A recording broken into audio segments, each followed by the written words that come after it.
and I already forgot the title of this one.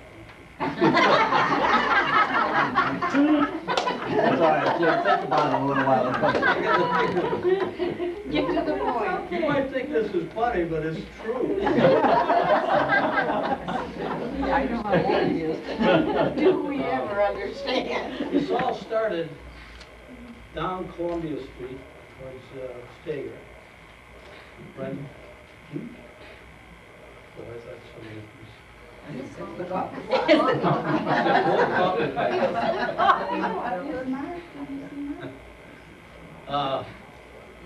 Back by Gaines's farm, they had a beautiful hill back there that we used for sliding with the sleds and toboggans in the wintertime. And I specifically remember this particular place because it was dark out and we had a little bonfire going, and there was a fence that divided the sheep from the cows over there at that time. And I got on my doggone sled, and down that hill I went. And on this fence, it was all curly barbed wire fence. It got a hold of me by my eye over here and almost tore my eye out. And I had to run like heck to get my dad to take me down to Doc Flynn. Everybody knew Doc Flynn. And he sewed it up, and by golly, I can hear it with it and everything.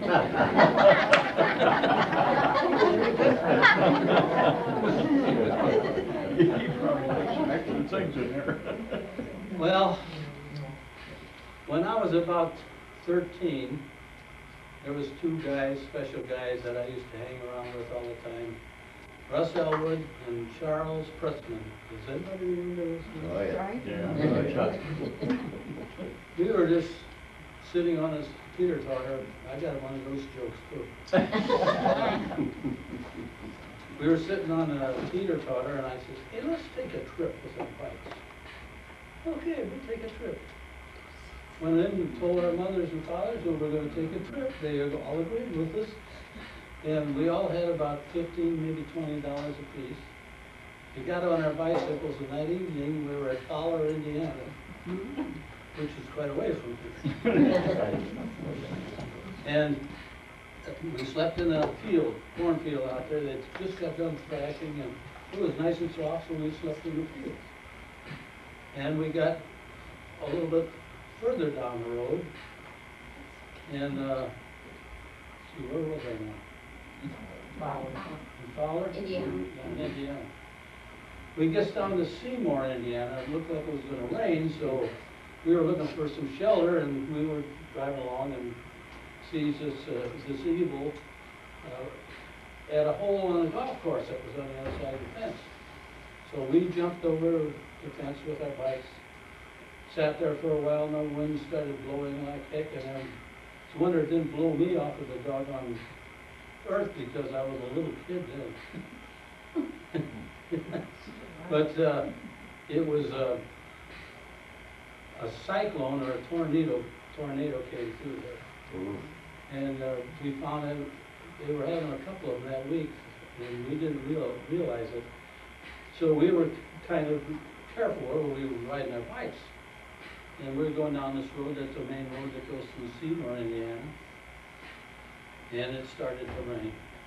And there's a big cattle barn on this side of the road, and there's a two-car garage on this side. We wanted to get someplace where we wouldn't get soaked. So we looked around, we went in the garage. And about 15 minutes later, across the street, the cattle barn that was there was also a row of stanchions down there. That's all that was left there. It took everything. And we were in the house next door. Well, then we went on down, went to Hodgensville. That was where Abraham Lincoln was born. Real nice exhibit. From there we went east, and we finally ended up on Chattanooga, on Lookout Mountain. We did this all by pedaling, you know. Like Single speed bike too. It was a single foot bike. And boy, I wish I didn't lose my memory today. Join the club. Join the club. Well, that was one of our main goals, and stayed there overnight, and we found the next day that this Lookout Mountain was covered with rattlesnakes. Oh, no. Yeah, we didn't get bit, but we didn't stick around there very long either. Went down and coasted. We coasted, I think it was for 7 miles to get to the bottom from the Lookout Mountain. That was a nice job. Till we got to this bridge where the toll taker is. And I find out I don't have any brakes. So I put on the brake and we went right through that doggone bridge. And we were real nice. We turned around, come back to pay the guy our toll. He said, you don't need to, you guys are too honest. We kept on paddling and we went west this time. We went to Muscle Shoals. Everybody here know where that is? Oh, that's The all Tennessee Valley. That was a big outfit, almost as big as the Hoover Dam.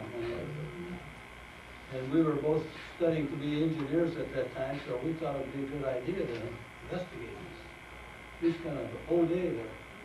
Then we went over to Memphis, saw some of the hillbillies over there. There weren't many then at that time, but there's a few of them.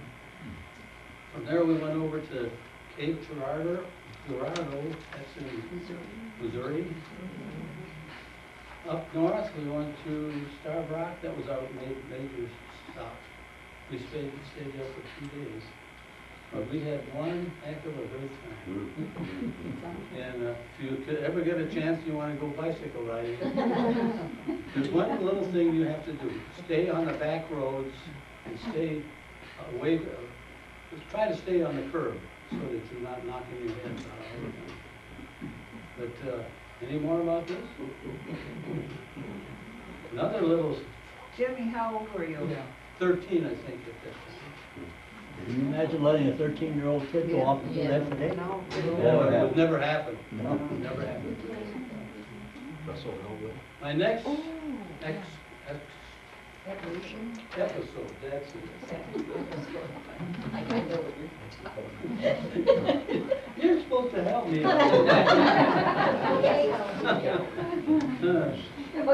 I used to get hay fever very, very bad. And almost every year I'd go up to northern Michigan to get away from the pollen beds up here at home here. And I went with Ollie Weber for 2 years. People know him. And we'd go up to Petoskey, Michigan, and went over to Sioux Locks. And a lot of this stuff I did over and over again when I was in the Navy and the Coast Guard during the war. By the way, I'm not going to talk too much about the military in our family. It's been well known. We've got some good people in our family. I'll tell you when it comes to the military. It's still serving. Carol, that's Harold's daughter. And Harold, my brother Harold, was missing in action for a couple of years because he was shot down. That's my story. What'd you say? That's my story. Oh, that's your story?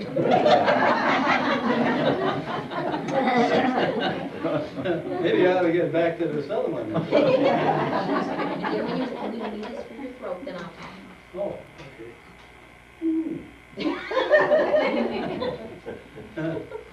Well, this one year, we were up there and there's right towards Mackinac. There's a little road that goes back in the woods about 30 miles. We found out it was 30 miles. And by the way, we weren't bicycling on this, we were in a car. But we went back into the wilderness campground. And coming back, the road was narrow, only one car could get on it. Coming back, there was a car in the middle of the road, and there's no way we can get around them. So I backed up and backed forward and so forth, and finally got it loose enough. I went over and I picked up it felt like a telephone pole, a log about that big around. It was about 25 feet long. Got it underneath the front end of my car and propped it around and Ollie backed it off. We still had to back up 20 miles to get to the open road. From there, we went over to the Sioux Locks which I went through, about maybe 15, 20 times when I was in the Coast Guard. I was the only one on the ship at that time that was a Coast Guard, because I was in charge of the manifest and anything else that they might try to bring into this country or take out. And it was a pretty big, so it was a pulpwood barge, about 500 feet long, carried 60,000 cords of wood on the deck. And we take it from Nipigon Bay, Ontario, down to Muskegon, Michigan, to the paper mills now. That's what they make charmin out of.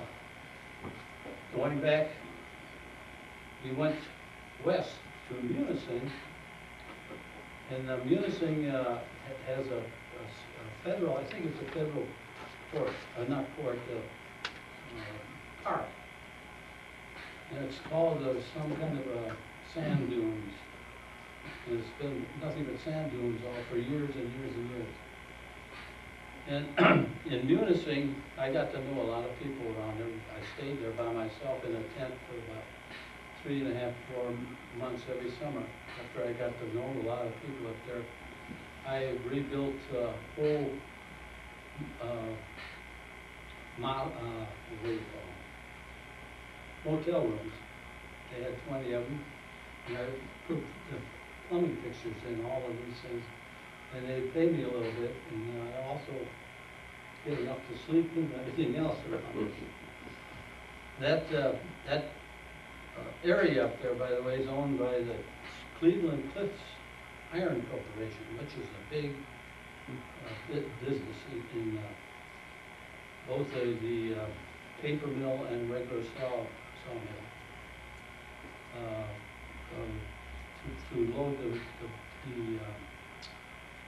lumber yards with that, all different sizes of wood. And I got to know a lot of people up there. In fact, I ended up in the county jail over one deal I thought was pretty nice. Here they have the CCCs were building a camp up there. If you remember that, the Civil Conservation Corps. And their only form of enjoyment was to go roller skating. So they would go down this little road and on about 12 miles, go roller skating. There's 7, 10 guys would get in a car because a cab driver would charge the heck out of them. So I gave them I let them use, I drove them up there. That's the word they use. And on the way up there, the state police pulled me over. He said, "What are you doing with all these guys in this car?" I said, "Well, they don't have any money. They're working for you and me for the CCCs. And I know they don't have any money, and I'm going to give them a free ride up to the camp," which was about 7, 8 miles down the road. You know, they picked me up and took me in the county jail for 7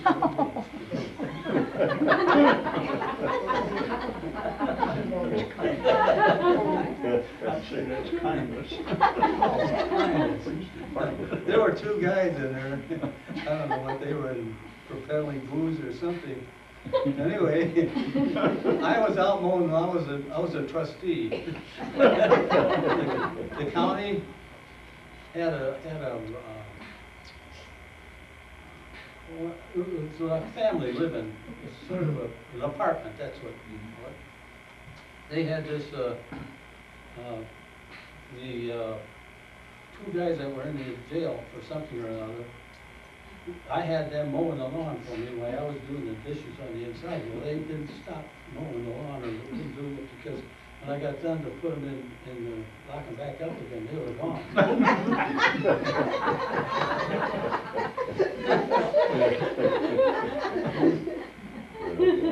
For 4 days they were gone. Tell us about your mom and dad, if you can. My mom and dad. Yeah. Or you can sit down and I can talk for a while. You want to sit down? Yeah, but you do that. I'll get it over with. Okay, my grandparents were Ida and Leslie Adams, and they had 6 kids. The first one being Ralph Adams, and the second one being my dad, Harold Adams. the second one was Fern. The third was my dad, Harold, and then Uncle Jimmy, and then the twins, Marvin and Marion. And I'd like to talk a little bit about my father, since he can't be here, talk about himself. He was born October 27th, 1917, and according to my grandmother, the first song he sang was Over There. I don't know if it's World War I or not, but that was the first song. And in his baby book, his first gift was given by the Thimble Club in Crete. I didn't realize there was a Thimble Club, but apparently they gave him a robe. And when my grandmother passed away, she left me her thimbles. So I'm assuming the Thimble Club collected thimbles too, and they sewed. But anyway, he grew up here in Crete and loved it. Always wanted to live here, but unfortunately after World War II, there weren't any houses here. The last house was taken by Uncle Ralph, which he never forgave him for. All my life I heard, we would have been in Crete if Uncle Ralph hadn't gotten that last house. So we went to Stager instead, and he married my mother, and this is an interesting story because my mother came from Ohio as a teacher to Stager, and in those days the teachers lived with the parents, and she lived with, at that time, one of the school board members, which was my Aunt Kate's husband, Uncle Gus. So she lived with Aunt Kate and Uncle Gus in Stager. And my father came to visit, and my mom said that was it. She was going to get that man. He had no chance. Unfortunately, she'd inherited a diamond ring that she was wearing, and my father, not being too bright, thought she was engaged, so he didn't do anything about it. And it took my cousin Marge Myers to get them together. Okay. And then they got married, and they lived in Chicago Heights. And while they were in Chicago Heights, my mom said she was ironing one day, and that's when World War II broke out. She heard it on the radio, and my father then enlisted into the military. And he left to go overseas. Now, I have 4 uncles, 2 of which are Navy, 2 of which are Air Force. And for years at Christmas, when they were together, they always fought over which was the best, the Air Force or the Navy, okay? Air Force. They never won an argument, but they were always arguing about it. So my Uncle Marvin and my dad were in the Air Force, and my Uncle Ralph and Uncle Jimmy were in the Navy. My dad was overseas. He was on his last mission before he would come home because my mother was pregnant. She was about to give birth to my older brother, and he wanted to be home for the birth. So instead of going on the last mission with his crew that he had been with all this time, he took another crew so he could get home earlier. Wrong move, okay? Last mission, different crew. His crew went off later on and came back, no problems. My dad went on this mission, and they were shot down over Yugoslavia. My father's short. Always wanted to be a pilot. I heard about that all the time, too, okay? Couldn't reach the pedals, so they put him in the bombardier place because he was nice and little, could fit right snug in there. And that's where he was, and probably it saved his life. So the Germans had occupied Yugoslavia at that time, and they shot his plane out of the air. It blew him right out of the bombardier position, broke his leg as it blew him out. When he hit the top of the Alps, he broke his leg a second time. Now, in those days, in the winter, they had flight suits, but they were connected to the airplane to keep him warm. So once he left the aircraft, I mean, he's in this little flight suit in the middle of the Alps, in the middle of the winter, snow all around, and was freezing cold. His pilot and co-pilot bled to death in his arms. And he never forgot that. He was always telling us about that, how upset he was about that. Didn't see anybody else in the plane. So there he is in the snow, all upset because he's lost his 2 friends that he had known. And he feels a gun in his head. And they say to him in German, "Are you German?" Now remember, he's in occupied Yugoslavia. Now of course he's in shock. So he answers in German because Grandpa Clemmy, he used to go with my Grandpa Clemmy to the auctions around here in Crete, so he picked up German that way. And he answered back in German, "I'm not a German, I'm an American." Now his accent was probably so bad they believed that because it was the Yugoslavian partisans who found him. So now they have a big argument among the partisans. What are we going to do with him? We can't leave him here. And some thought they should. But we can't take them with us because, you know, they had hidden places all over. They didn't want anybody to know where they were. And here is a wounded man who they knew they would have to carry. He could not walk. So they had several arguments over this, and then the leader, who's still a good friend of our family today, thank goodness, said, I think we should take him. So they carried my father from the top of the mountains in the Alps all the way down, piggyback. They took turns carrying him. And every once in a while they drop him in the water, in the streams, and they have to get him out, which is why we think he was sick later on. But anyway, so they carried him down. Then they had another decision to make. They had like a little makeshift hospital, but only partisans were treated here. They didn't have any other foreigners or anybody else. So the argument was, do they take my father there, or they just leave him in a village? And they argued over that for a while, and then the leader again said, no, I think we better take him to our hospital. So my father was the only American, only foreigner in Yugoslavia who was in this hospital and was treated by these people. And they've written books about him. My family goes and visits them at least once a year. One member of my family or other goes to see them. They're still very close with us, those people who saved his life.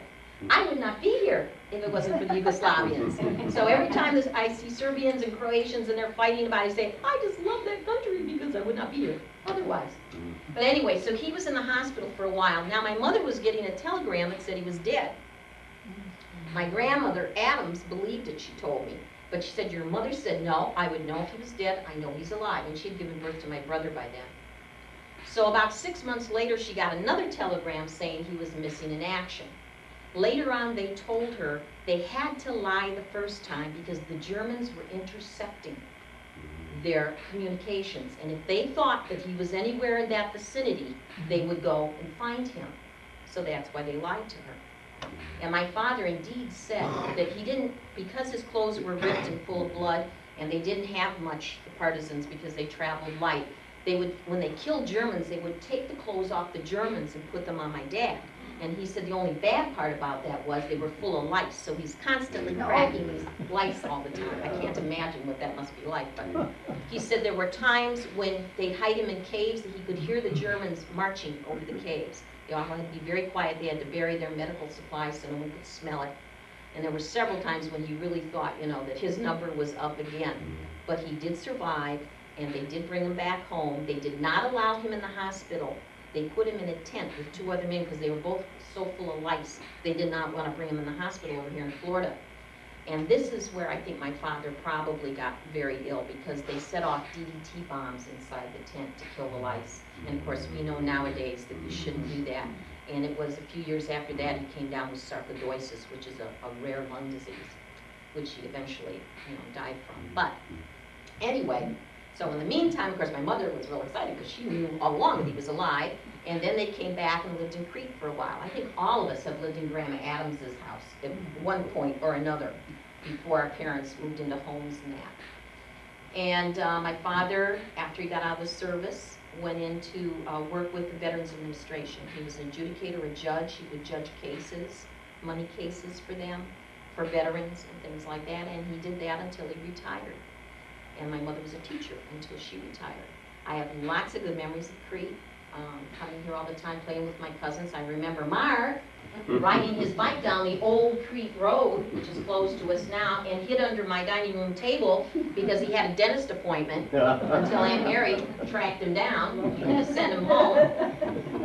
I can remember Uncle Jimmy making this huge toboggan, and they attached it behind the car, and all of his grandchildren would sit in that, and Uncle Jimmy and my grandpa would take us all over Crete. It's illegal now to do that, but it was behind the car. We'd go all over Crete. It was great fun. All the things at the Crete Park and all the parades, all those things we were a part of. We enjoyed it quite a bit. My dad always was very active in Stager, the fire department, and the VFW and the Legion and all those things. And always love to talk about Crete and memories here. This is like my second home, and it took me this long. My joke was that if I couldn't live in Crete, I'd die here at least, because the Adams Cemetery is there, and my clock is waiting for me. So I always knew I'd end up here. But now, my husband, we have moved to unincorporated Crete, and we're fighting. There's just a little section of us. I will not go to Stager. because I am finally in Crete. So this little group of us is fighting. I have a Park Forest phone number, I have a Stager address, and I live in unincorporated Crete. Figure it out. It's totally confusing. But anyway, Uncle Ralph, who also was in the Navy, saved President Bush's life. He was short too. Runs in the family. And because he was short, he used to sleep in the torpedo beds of the ship. And apparently when Bush was shot down, they asked for who the best swimmer was to go out and save him. Well, of course, Uncle Ralph said, me. And he jumped in the water and went out there and brought President Bush back to the ship.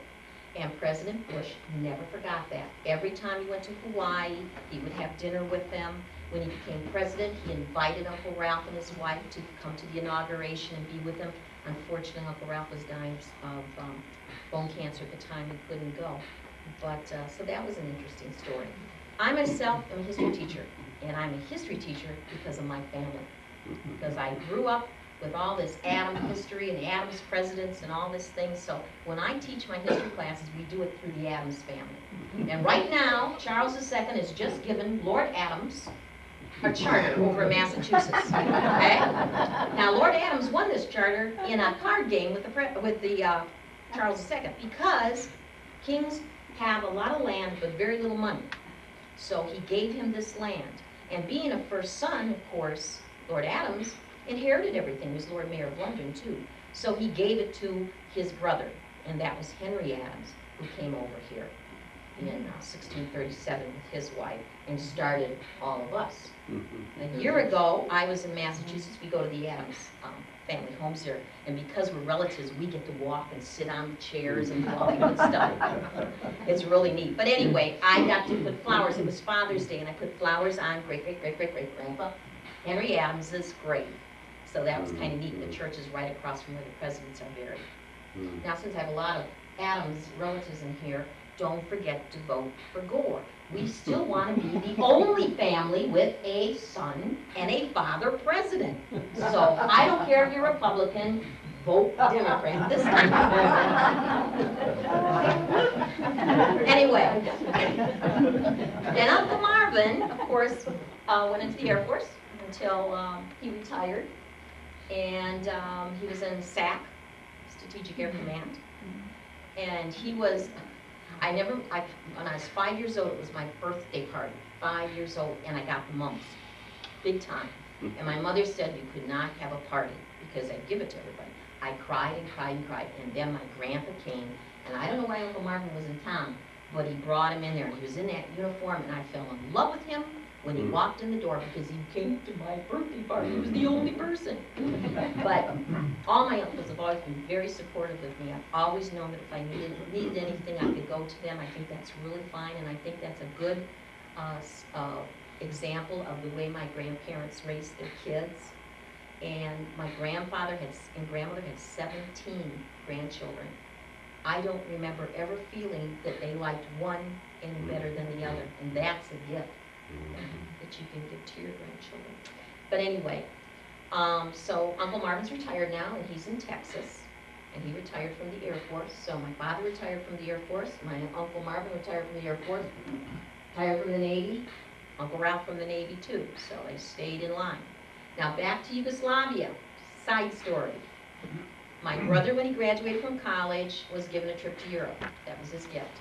So he went to Yugoslavia to thank the man who saved my dad's life. And that's where he met his wife.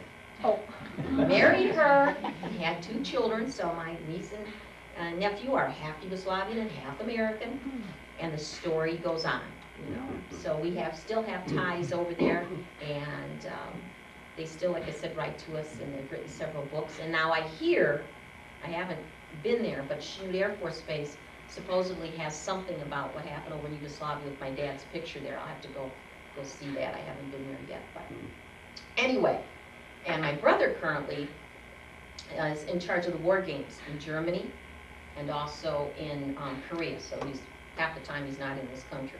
And he's the one who gets everybody going in case, God forbid, we have a war. But as I said to Uncle Jim, this family still is very supportive in the military. We still have either grandchildren, great-grandchildren, or whatever that are involved in it. Okay, take it away. Wasn't it nice? I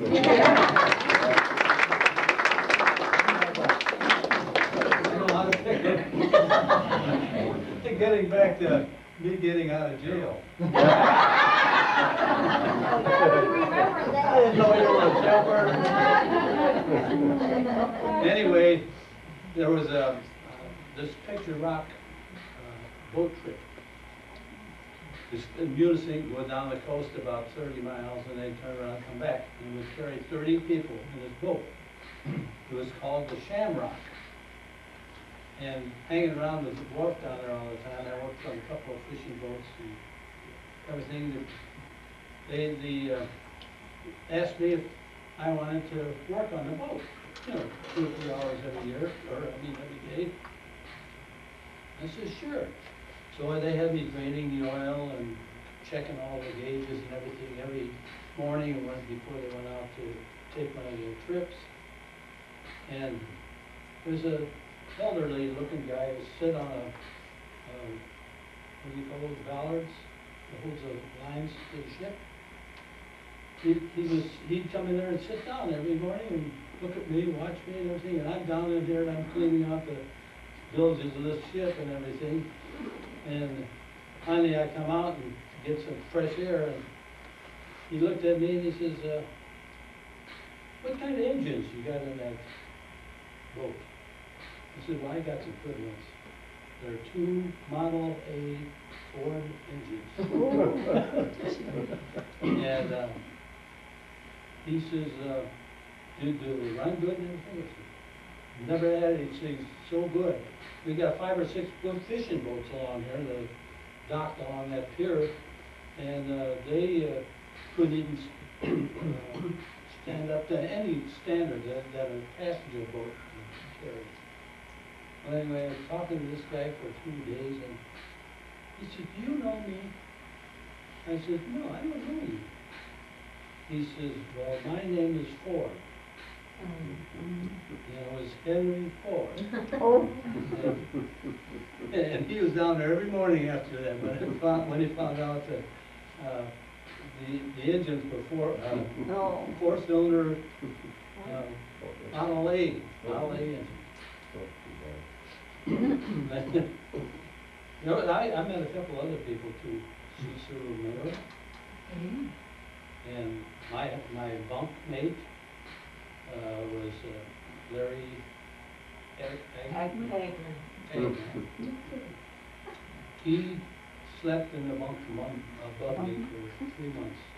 His mother is Mary Martin. And we had some good poker games.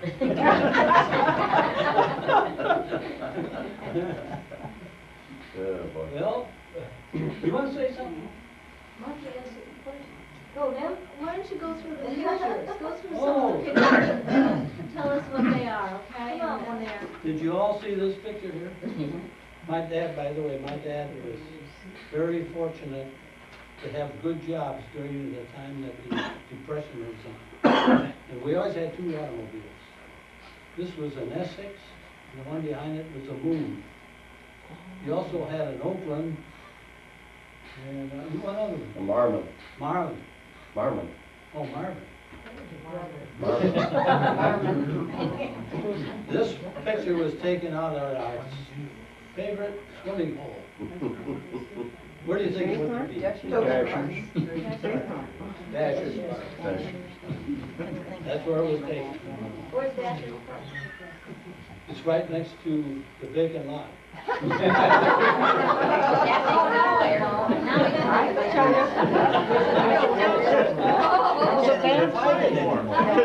That's where we had the accident. Yeah, right there. Yeah, right at that corner. I know where that Where's Dasher's Park? Dasher's Park, if you go out Exchange Street, And over Clemmy the Road. expressway, and you have to make a curve. You go about a mile, and you gotta make another curve, You go that way half a mile, and there's Dasher's Park. Before Clemens. Before Clemens. Swimming pools on the north side, right? Charlie Pialgi's living there now to take care of, Oh, is that? Adeline. Charlie Seehausen's there. Charlie Seehausen's out Charlie's there, living yeah, there. Charlie Seehausen. Farming or something. Yeah. I have a four-generation picture here. My great-grandfather, Charles Williams. Wilson? Show. Right So here. it's hard to see. Hard to see. No, but you're holding it toward you. was he? Ralph was this little boy down there.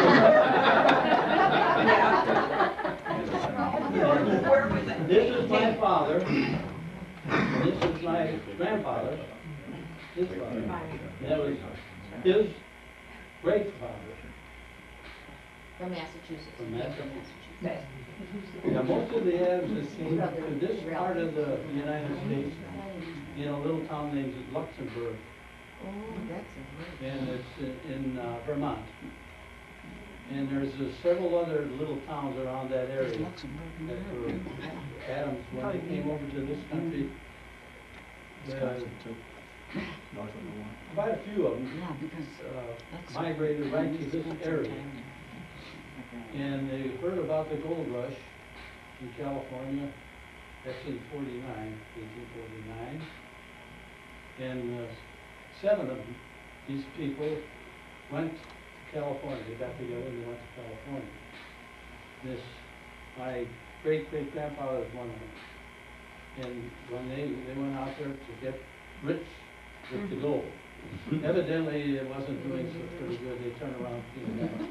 They all came back but one. His name is Sattler, who became, and then his family was part of the village of Crete. He became the territorial governor of Arizona. That was a pretty high position. Where did your family come from there? Hmm? Where did your family come from there? England mostly. Well, actually, when you extend, we have a family tree here, but it doesn't go all the way back.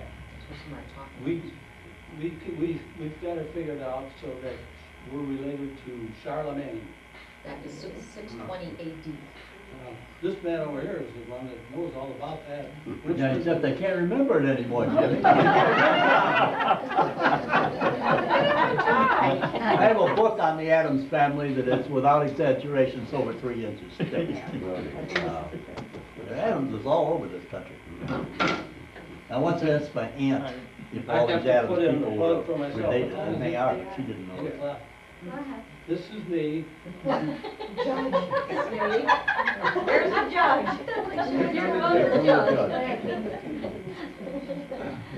I was on the township board here prior to becoming a judge. I was Justice of the Peace. No, not yet. Constable. I was a constable. It's an elected job, and I was a constable, and I was the one that served all the papers with all the judges around here. When that term expired,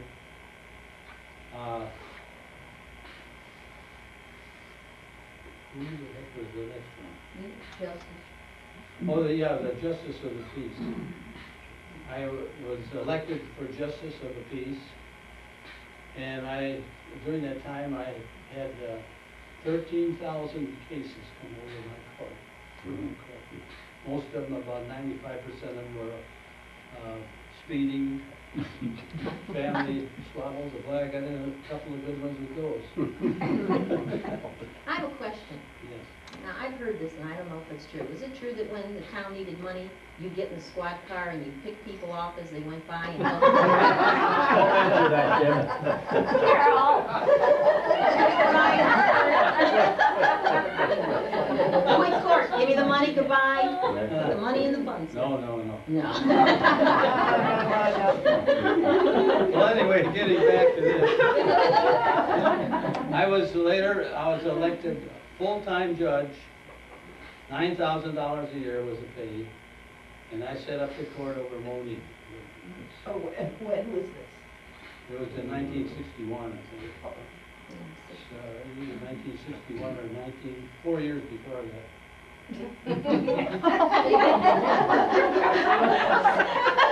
4 years before that. No, and I haven't finished my story. It was in between. Okay. I think it is. Joe Stewart, who hangs around with us into the township hall here and everything else in town, he knows everything. Isn't that right? He came up to me and he says, Jimmy, I got some news for you. I says, what? He says, I was at the courthouse the other day, and I was going over to Judge Leclerc. Is that right? He's the top judge in this circuit over there. Anyway, he says, when I got off on this elevator, I walked 3 steps across the floor, and here's a big wall along here. It's got 280 pictures on it. They're all previous judges in the Will County Judge System. And Joe says, how come your picture wasn't up there? I said, well, I don't know. He says, well, there's a frame up there. There's a frame actually up there. And it make me think of what I was doing wrong. But he said, there's a frame up there, but no picture. It's got a little brass plate, and it says, the Honorable James R. Adams, Magistrate. And Joe right away gets on his bicycle and he's come down here. No, he didn't ride a bicycle. Anyway, he told me about this, and I said, well, that's not right. 280 people get their picture taken and everything up there, and you're only one, and there was one other one of them. So I went over and I talked to this judge, his clerk. She says, boy, if Judge Leclerc knew that, it's going to be some kicking around her. And, you know, it was about 12 weeks later, there's a picture of Judge James R. Adams up there, missing for 25 years. That was just this year, wasn't it, Dan? Yeah. Yeah. You sent it to him. And they hung the picture. They worked real good on the picture. It's that picture, right there. No, it's this picture here, yeah, but it's done on a different kind of finish. They took it off the identified it. But if you go to the courthouse quite a bit. When you get off the elevator.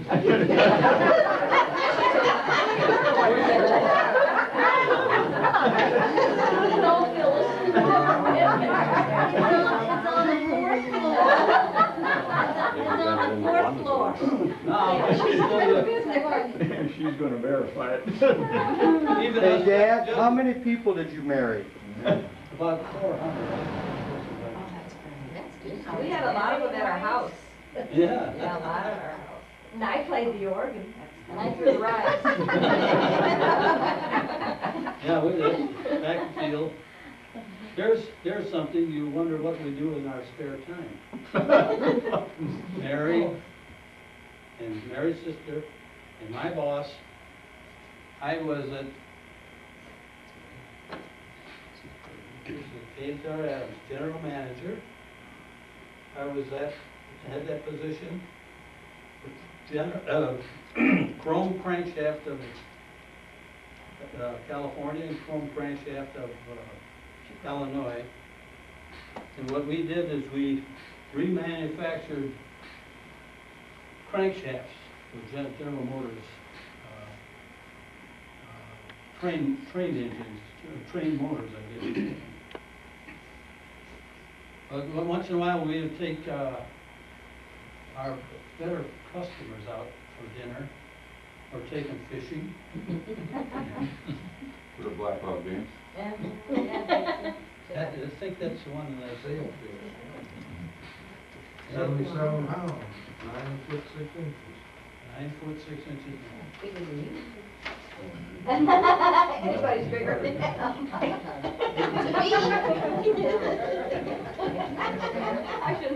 have a. That's the one that I. How about the one your wife caught, the red The bird? one he got, he said. Here, you can take a look at this. No, we were a great fishermen. Oh, my goodness. Caught some nice dolphin. And boy, they're soaking the deer overnight. Next morning, drying. He remembers that. Yep.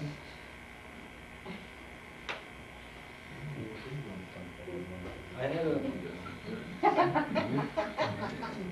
That's quite a fish. Wow. Dad, you get 18 whaler to bring that over.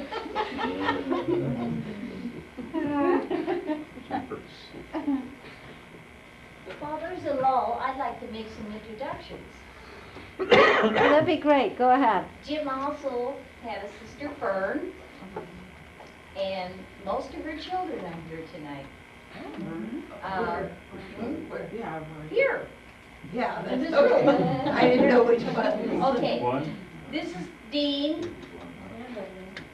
Believe it or not, I lived in Crete for a while. His wife Barbara.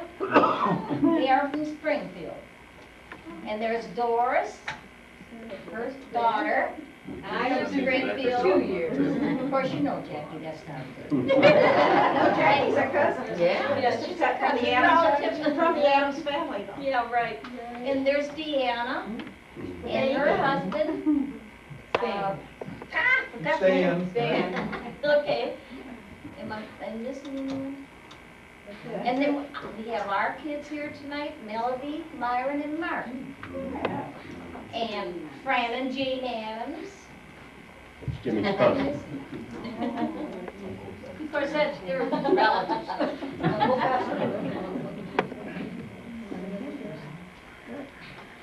I think some of our fondest memories were those Thanksgiving dinners. Yes. Yes. You know, we would all go there. You have 40 of us in that house. Seems like. It's a big one, isn't it? Grandma Ida. I can remember my mother when she first got to Crete and was astounded with the nicknames everybody had, like Bill Belly, Sparky. Run in the alley. And I think every one of us was known as a part. Yes. I think all There's some big pass around. Grover Allen.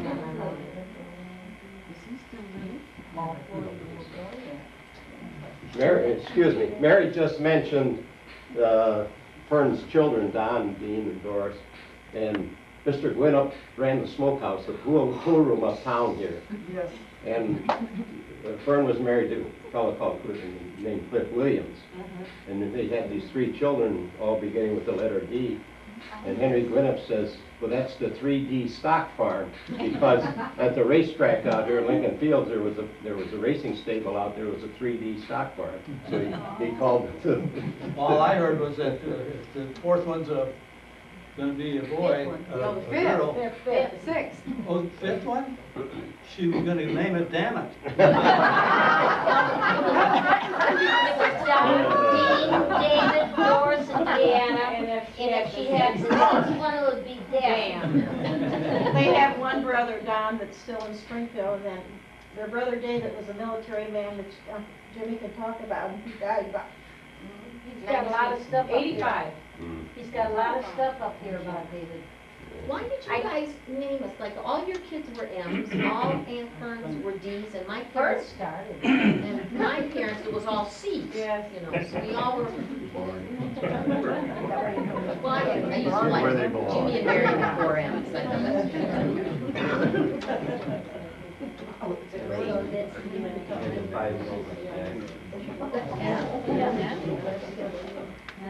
Okay, time to drop you. Well, then you monogram something. You can get this. Marvin is here. I talked to him about a week ago.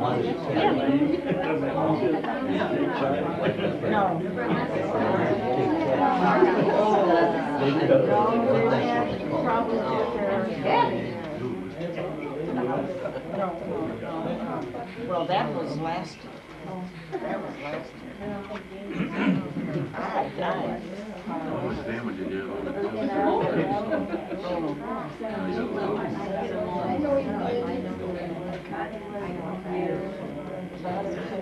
I gotta get the ladder.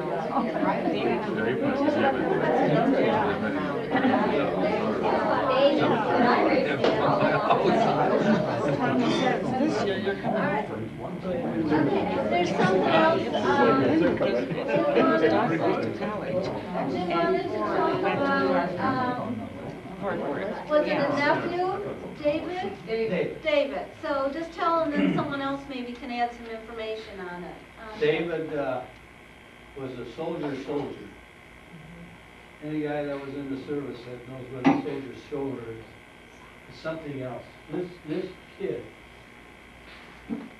he joined the Army, and it was a second lieutenant before he was 16 years of age. A lot of people didn't realize it. It was never published, I guess, but we found it out in the records. And he went through every doggone form, shape, or whatever it is in the service to go where he was at. He was in Laos and all of the countries down around in Indonesia and so forth. And he ended up with 42 decorations. Now, second highest in the whole Army in that year when he gave that up, which was, he died of a heart attack. I say he died of a heart attack mowing the lawn in the back. He was so sorry that he couldn't have lasted another 6 or 8 months to make full colonel. And he died before he had the chance. Tell him about the Order of the Elephant. Oh, yes. That's my job, I told him that. There is a medal called to the Order of 1,000 Elephants. It's made and kept and remade or whatever they do with it and it was donated by Denmark, the country of Denmark. And what they do, they have this badge that is all filled with jewels of all kinds. I thought I had it here, but it's not here. Well, anyway, where am I at? Oh, this badge, they have 5 of them.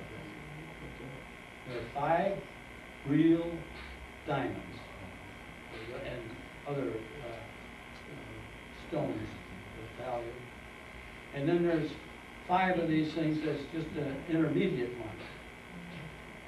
I have the badge, and I die.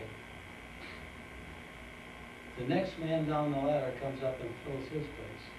This guy's telling me he goes the other place. There's always 4 of those badges, or whatever you want to call them, ribbons. And he got that medal. The last that I knew that had that was Eisenhower. Eisenhower got it for all of what he did during the war, I guess. You have to be everything for everything in order to get something like that. Well, David really should have won the Congressional Medal of Honor. He was just a step away from winning the Congressional Medal of Honor because he had a force of Green Berets that he had, they were in Hawaii. They were with him in Hawaii training for 5 years. And then when they went over there was a period of about 2 years that none of us knew where my brother was. President Johnson gave him this big, declared that, and he had to go everywhere. I don't know, Dave Dean might know a little bit more about it, but he was sent all over, like you said, everywhere. He was And the everywhere. only way that he would ever been able to come back to the United States, it was about almost a 3-year period, is if my mother or father or one of his wife or one of his children had died. Other than that, we didn't even know where he was or if he was alive or dead. And I mean, he was following the missing in action, our prisoners, the missing prisoners. And he about 5 different times, his group of men almost caught, found these missing in action soldiers. And every time they had been moved, one time it was only a half an hour. So, I mean, he was a real, true hero, and he should be in Arlington, but his wife wouldn't let us bury him in Arlington. He's buried in DeWitt, Michigan. But he got everything but the Congressional Medal of Honor. He has three silver stars, I'd say 7 purple stars, or purple, whatever it is. And when they buried him, Dean will tell you, his chest was covered from up here down to his waist with honors, and then they had another enormous plaque of all of his, and he wore his dress whites when he was buried. He was something else in that casket. And he has 4 children. And he has 4 children, and one is in the Marines, and he was in Desert Storm, and he just got commissioned to a captain or a. Oh, well, this has been about 6-8 months ago. I got a picture of it. Yeah. I'll add a note here, that jacket he had on, he used the money that Granny Adams Yeah. gave him. to That's buy right, that that's jacket. true. And That was his he has to be buried in it. Yeah, he has to be buried in it. But I wish my husband would have been able to be here tonight, because my brother's story has been written up in many, many books. I mean, he had code names, and he had told my husband about these code names, and my husband is an avid reader. And I know at least 10 books have been written about the culvert operations that my brother was in charge of. And I just wish he was here, because he knows, he followed a lot of it. He met David at a lot of Grandma's, functions, her funeral and her 90th, was it her 90th birthday?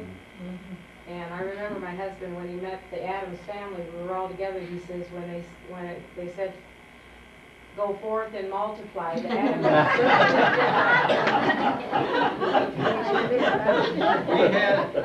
We have another situation with my oldest brother, Ralph. He was a submarine man. Besides getting pushed out of the ocean, he was. They sent him up to New London, Connecticut. No, it isn't Connecticut. New London, Rhode Island, whatever that state is, to go to school, because he was very good at Asiatic languages. And he was on the submarine. They had 2 other men that were doing the same thing, and they learned these languages, and they left them off somewhere near the Bering Straits. And the 3 guys walked all the way down over the 39th to 37th parallel and so forth, down into a free country. And it took them about 4 years to do this. We didn't know where Ralph was at. And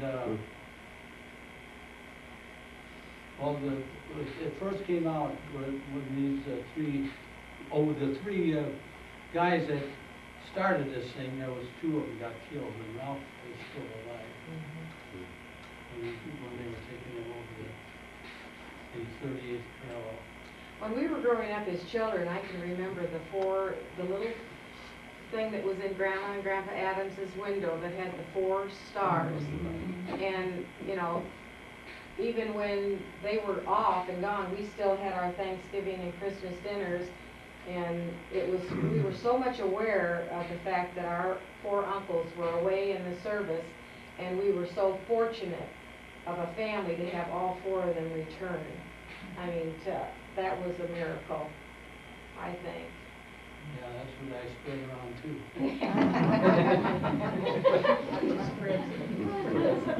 Jim, can you tell us pictured here. That looks like my twin brother and sister. You're twins. You aren't No, a no. twin. His No, twin brother and sister. Marvin, huh? Yeah. Marvin and Marion. Marvin and Mary. Right. Mhm. Big surprise when they were born. Grandma wasn't ready for two. This here is one of our pictures, isn't it? Right? No, that's mine. Fern with the bow. Ralph, Harold. And that's you, Jimmy, that What little nice little. That's when you got there.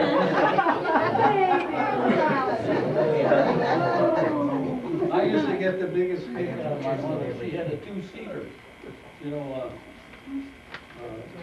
buggies for twins. They were side by side. Every place she went, she had that, because they couldn't walk. She couldn't be chasing them and crawling and everything. Every place she went, she had this, and it was made out of wicker basket. You remember that, don't you?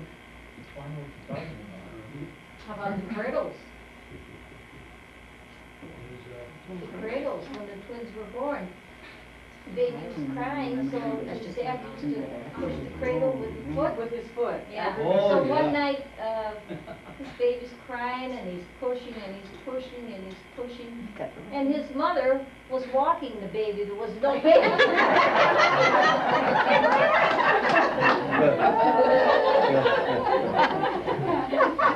We had some fun when we were growing up. Yeah, a happy family. Yep. Could you tell us something about your mother? Because you told me she was very active. Oh, I mean, besides, of course, bringing up the kids, but No. active in the community. She was a Sunday school teacher, played the organ in the church. A lot of times she played the one in the congregational church, and then in the next service she'd go and play the one at the other church.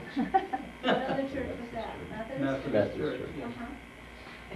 She, President of the Crete Women's Club. yeah, she president of the Crete, she was Garden Club. garden club. yeah, Bimbo too. Club. And my dad, looking back on him, he was a real sportsman, athletic. He played everything, and he played everything well.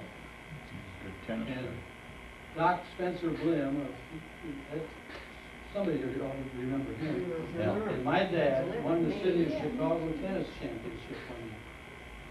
But he played with, I forget the name of the team now, but he played football and baseball and basketball.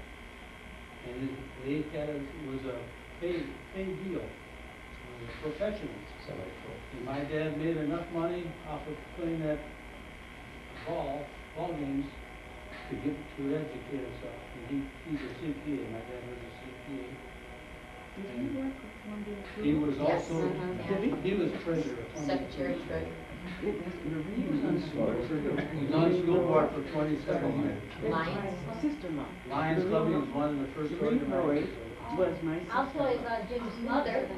When we lived upstairs, I just get all the babies to bed. Okay. And she'd be coming home from a women's club meeting with her all dressed up from her women's club. And 5 minutes later, I hear the back door slam, and she went down the alley in her jeans to see Mrs. Baker, Jean Holton's mother. I mean, this is all in 5 minutes. She comes in the front door, she's all undressed. Anything, how about you, Carol? Jim? That we got something. I think your mother made the best cookies on the east side of the world. Isn't that right? Yep. And Bill Murray? Your dad was on the school board for a great number of years. Him and Nelson Helm. They run the school. Nelson Helm, Margaret Weeks, Yeah. and yeah, Ben Stevens. Yeah. Ernie. What was the thing that he did when they sold light bulbs and all that? Lions Lions Club. And the Boy Scouts, he used to come to Springfield and walk from Springfield down out to Petersburg with his Boy Scout troop. He was doing that, he was camping with them when he was 85 years old. Now, one of his great-granddaughters lives right next to the Lincoln's, New Salem. One of my daughters does. one time, I think they were coming from, were they coming at Uncle Marvin's retirement party? And Granny and Grandpa and you two came, and we have 5 children, they were all young then. And we had a fold-out bed and the couch, and my kids all were in band. And their favorite thing when Aunt Mary and Jimmy came, if they didn't bring the kids, was to bring their neighbor the plate with the knuckles. They brought all the musical instruments down. Aunt Mary grabbed one, Uncle Jimmy grabbed one was a saxophone, one was something else, and Grandpa grabbed something, and Granny didn't have nothing, and she just had a fit, and she ran out and went underneath the cabinets and got 2 tin cans. That sounds like I never So Jim, can I tell a few stories about you? Okay, Now the truth comes out. I was born, raised just about a block away from their house on the west side of Crete. If you wanted to have something to do, you went over to the Adams. They had all the baseball equipment, they had all the sporting equipment. There was a vacant lot on the west side of their house. You could play ball there, you could play football over there. At nighttime, we'd meet over there. It was probably the unofficial playground of the west side of Crete. The park district didn't have anything, but this was the unofficial playground over there. I'd say there was a vacant lot there, and you could play all kinds of sports. I broke a window in the living room of their house, playing ball over there. And then I came home at night, and after supper I told my dad about it, because I was kind of reluctant to tell him. He says, well, you better go over there and talk to Mr. Adams. So I went on over and I told Mr. Adams what had happened. He knew the window was broken. It was a little one on the living room side, you know, where the piano was. And I have that piano. you had, okay, probably some glasses. But Les says, so that's okay, Everett. As long as you came and told me, I'll take care of it. But that's the kind of people that the Adams family was. Other activity I can remember, the vacant lot and the people lived west of there, the name was Andrew Hall. They had a couple of apple trees on the east side of their house. And they were the earliest apples in the area, and the kids all congregated over there and got apples. And Jimmy would go in the house and bring out a salt shaker and put on the apples. Still does. Still does. But we were playing knife with the pocket knife. We're playing a game, I believe it's called Mumbly Peg. And we were sitting around in a circle. This is Depression time. Us kids were barefoot. About 9/10 of the kids ran around barefoot all the time. So we're all in this circle, and we're doing these different things. You flip the knife over that way, you throw it up in the air, you do it on the back there. It was my turn, and I flipped it. Jimmy was sitting across the side from me. I threw that knife one right between his toes. I had a knife time. You probably heard of Jimmy's famous sky ride. Oh, I was going to tell you. Okay, you can tell later on. I'll tell something else. But this guy was always crazy. Always. Always. He'd ride a bike. You never see him ride a normal position in a bike.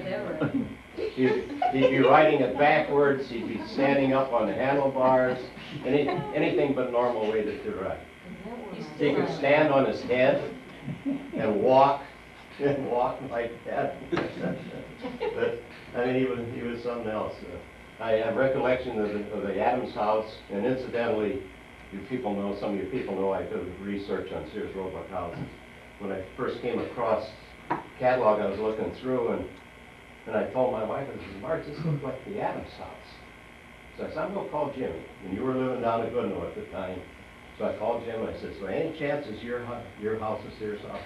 You're darn right it is. My dad and Teddy Hoton built it.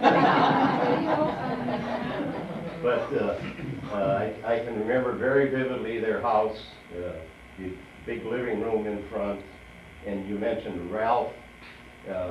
When your folks celebrated their 40th wedding anniversary, they had the reception, and it was in that little room off the living room, off to the east. The dining room. And off to the east, there was a little room. Oh, the little one. Room. Yeah, where the fireplace Okay. Yeah, where the fireplace was.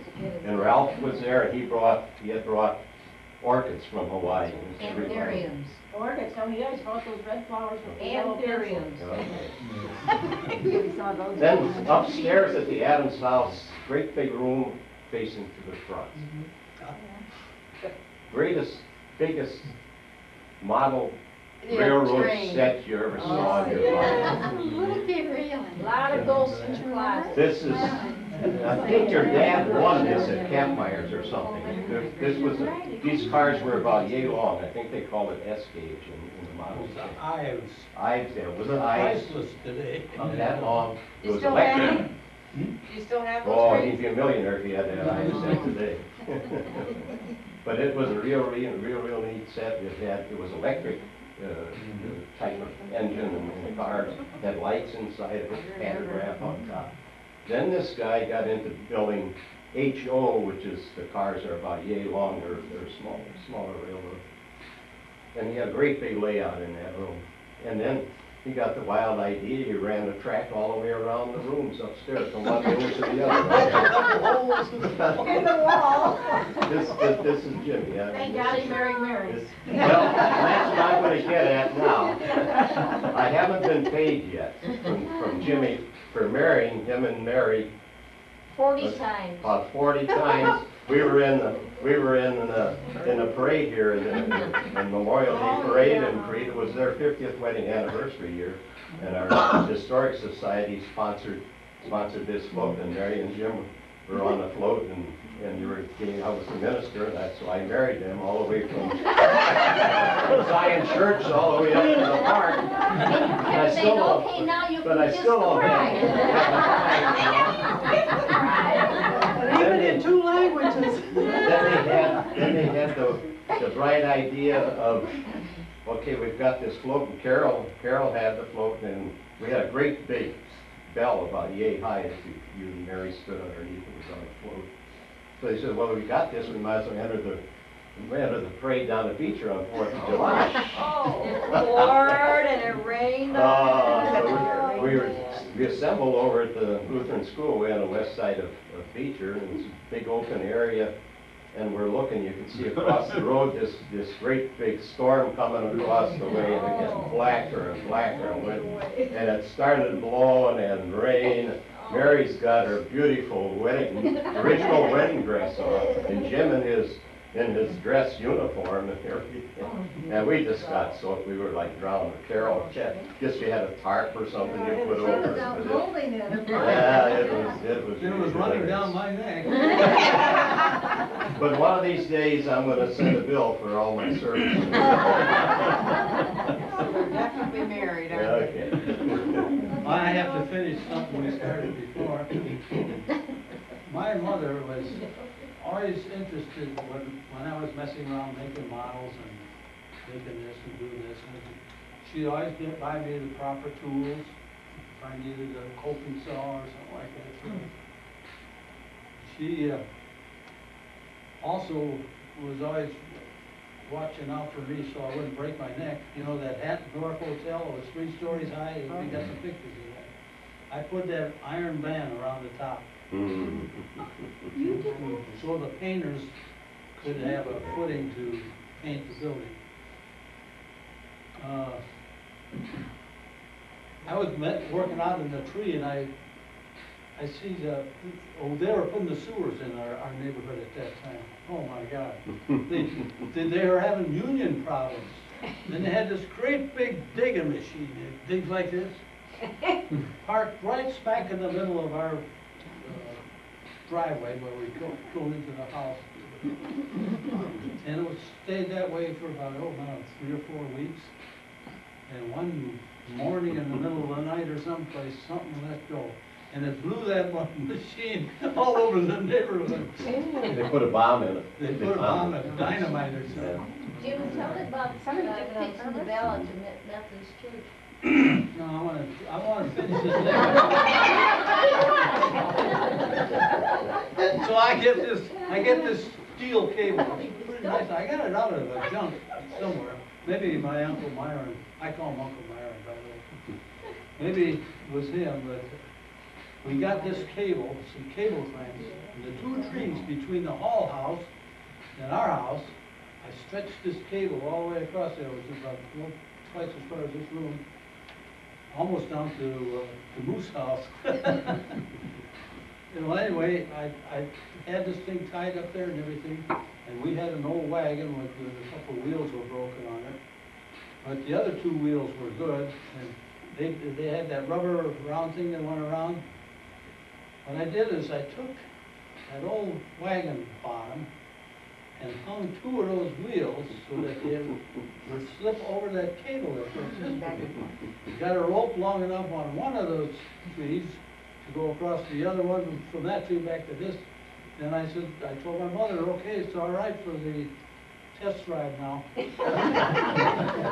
You know what she told me? I'm gonna do this in, first. You're not gonna do it. Finally, you know, she got up and she climbed up that doggone stepladder, got in that wagon. See, the wagon was upside down, the wheels going this way. She got in it. With the couple of us guys down below, it took the rope all the way across. Looks like the other way was across. That was the first and the last time we used it. That was a takeoff on the sky ride at the World's Fair in Chicago. That happened in 1933. By the way, Mary, did you bring it? No, this is not on Maxwell, it's on Adams. No, this is on you. You're an Adams.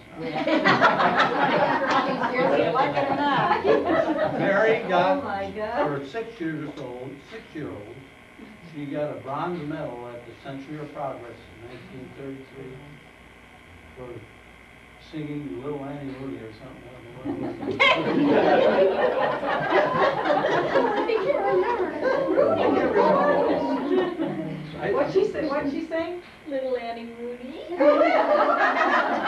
She's my sweetheart.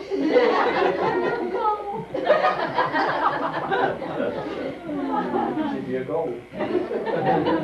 Come on. Any other questions for Jim? That he can tell another half-hour story? How's the bell in the Methodist church, Jim? Oh, yeah, the bell in the Methodist church. Oh, not the bell, the cross. Oh, sorry about that. It was rotting away. Jim Fink made a new one. It was made out of 1x8. It stood about yay high. But it was hollow. And I don't remember who the preacher was at the church at that time, but Jim Fink he says, I'm not climbing up there and trying to get that thing on. And I said, well, I know how to do it. And so they finally agreed to let me do it. I made a collar, 4 sides, with a bolt in each corner. I slipped it over the top of where the cross was going to be. Put 3 bolts in there. And I could stand on this thing. If it was up there and just push it down a little bit, I could stand on it. I had this cross on my shoulder. Jesus. It's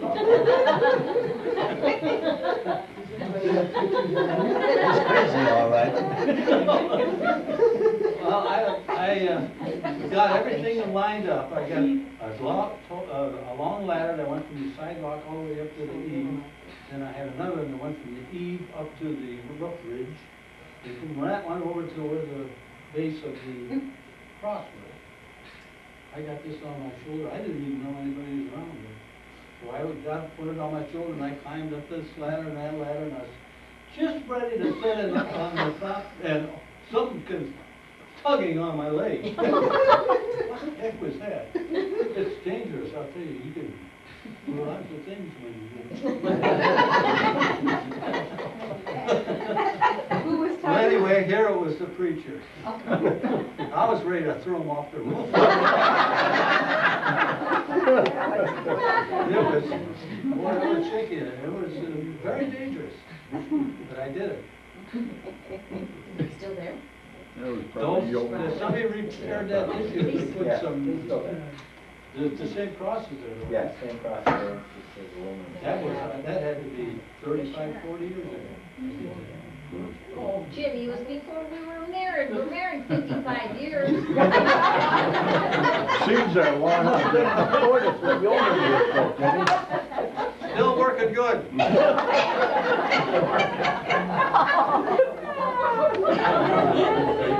You took your mother on the first I'd like to say something. aerial ride, not first and only, but I bet I'm the one that took her on her first and only motorcycle ride. Yeah, she mentions that once in a while.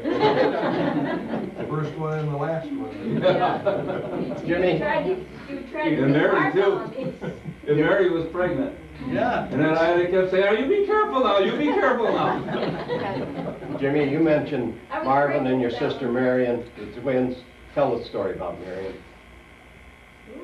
Marion, about Marion. Mhm. You mean about how she was? Mhm. If you can't do it, I'll tell her. No, I'll Okay, do all it. right. Earl Ruckman and a couple other kids were real good friends of Marion. And they used to go out and mess around all the time. Earl had a convertible, I guess we'd call them that. Rumble seat. Rumble seat. And on the back, there's a big round tire on the back of all those old cars, and on each side there was a bumper, a little short bumper. Well, she was standing on this bumper, so was the person on the other side of the spare tire. And evidently she thought that the motor was stopped, and they were just standing there on the road. But all of a sudden it started up again, and then she felt it stop again. Well, what had happened, she stepped off of the back bumper that she was standing on, down to the pavement on the road there, spun her around, she whacked her head against the concrete, and that was it. She got a massive blood clot in the brain. That was June 30th, 1939. 1939. She was babysitting with. It happened on West Exchange Street, about west of the high school Well, in that area. one of the boys in the car got out and as my dad was sleeping and my mother was gone, and the kids, Don, Dean, and David and I were in bed, and she got in the car and took off in the car. I didn't know that she was living there. Yeah, we were living right on, what is it? Burnsville. Columbia, the Columbia White Street. House. Oh, at the game. What year did Fern die? No, Marvin did. She died in 1989, and then Ralph died 2 months later. She died February the 21st, 1989, and he died April the 21st, 1989, Ralph, 2 months later. You know, there was something else that was very sad that happened over in that neighborhood. Raleigh and Edna Gaines, they were real nice people. They had a big corn chicken hatchery. And what they did was they sold eggs mostly, not the chickens themselves, but they were in the eggs. And I used to go over there and help once in a while clean out the area where they lived. This one morning I walked over there, it was about maybe 9 o'clock, and I opened the door on the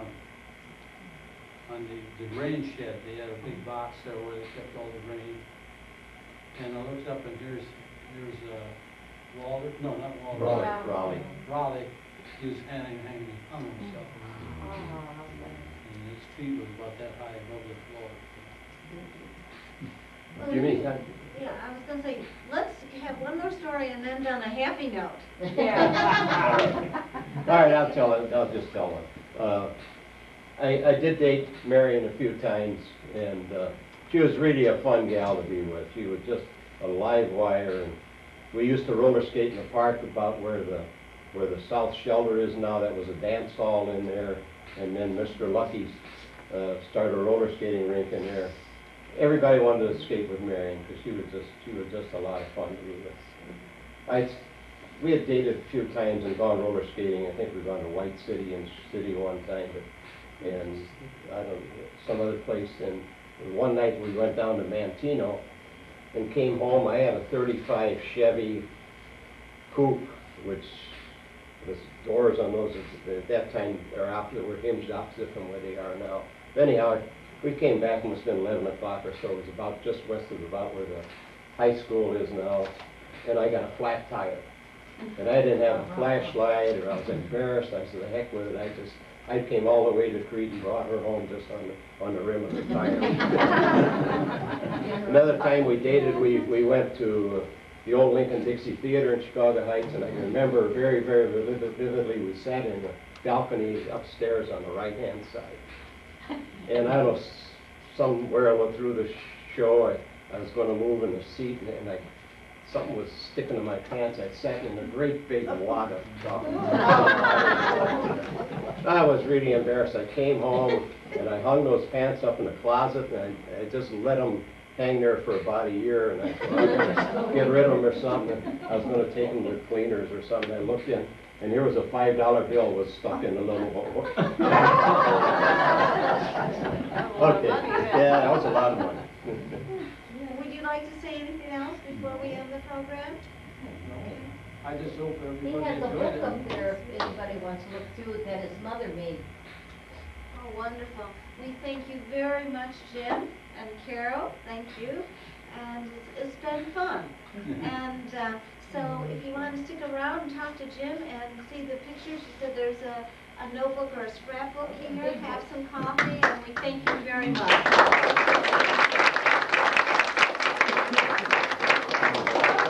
have cards to celebrate. Over here.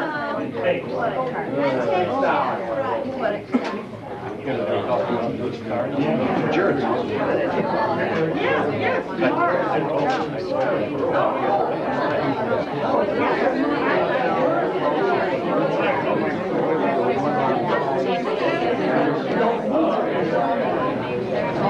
want to go? And they're not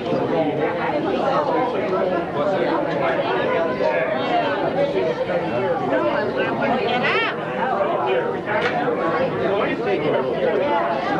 out!